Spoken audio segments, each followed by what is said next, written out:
कहियो हमारा अरे अखिया के वार से सीकर हो जहिया मिलबू करे हमार हो कबू जहिया मिलबू करे हमार हो कबू कहियो न कहियो हमारा कहियो न कहियो हमारा अखिया के बार से सीकर हो कबू कहियो न कहियो हमारा अखिया के बार से सीकर हो कबू। अपना है देवरिया के भाई खातिर दोनों हाथ उठे के चाहे। हाँ तनी भाव में आई भैया, दोनों हाथ उठे के चाहे। तनी मनी सुर संग्राम से हमारे फैन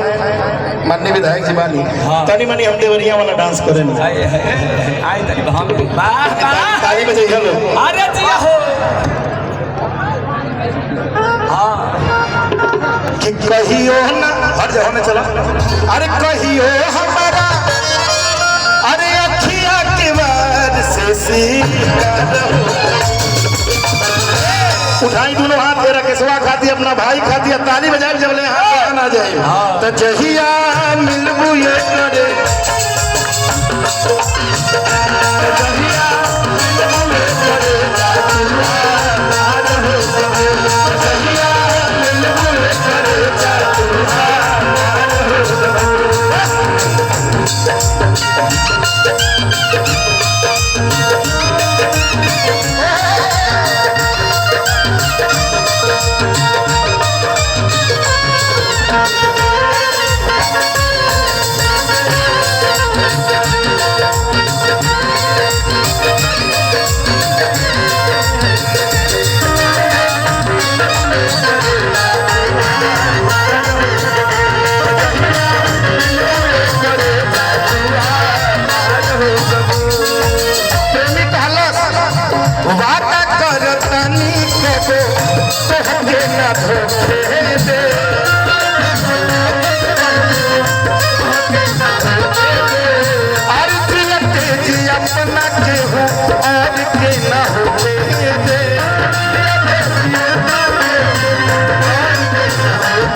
जब से मिले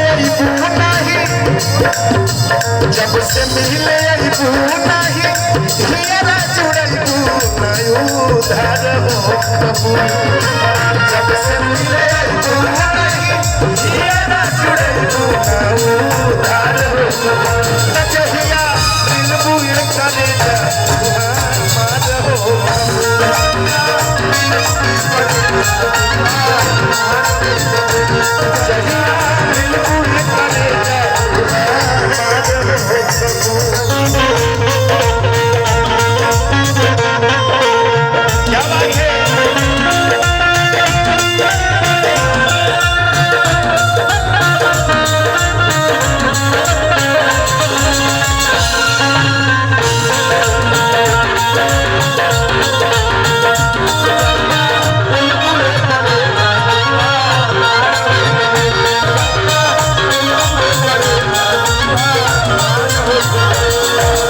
हमार हो यूट्यूबर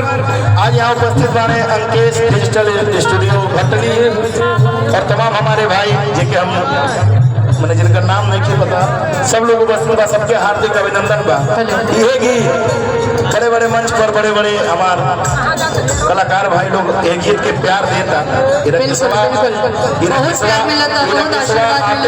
भाई आपके लोग के बेटा आशीर्वाद प्यार मिलल बा। और मैं निवेदन करना चाहूंगी पुलिस प्रशासन के वीरों से, अगर आप मुझे सुन पा रहे हैं कृपया सीढ़ी के पास जो भी जनता जनार्दन है इन्हें हटवाने का कष्ट करें आप। मैं निवेदन करना चाहूंगी आप लोग कृपया हट जाएं, क्योंकि आप जानते हैं ऊपर वाले की लाठी बरसती तो दिखाई नहीं देता, लेकिन उनकी बरसेगी तो साफ साफ दिखाई देगा। तो कृपया हट जाएं आप लोग। पुनीत वर्मा जी ग्राम कुशहरी 500 रुपये का आशीर्वाद हृदय की गहराई से कोटि कोटि प्रणाम बा। तोहरा बिना जान हमर जियल मुश्किल बा, तोहरा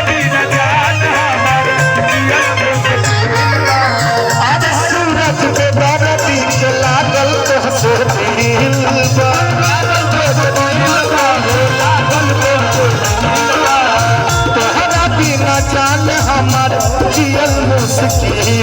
बा सूरज पे दर्दी के लागल तो हंसदिल बा राकेश तिवारी बिना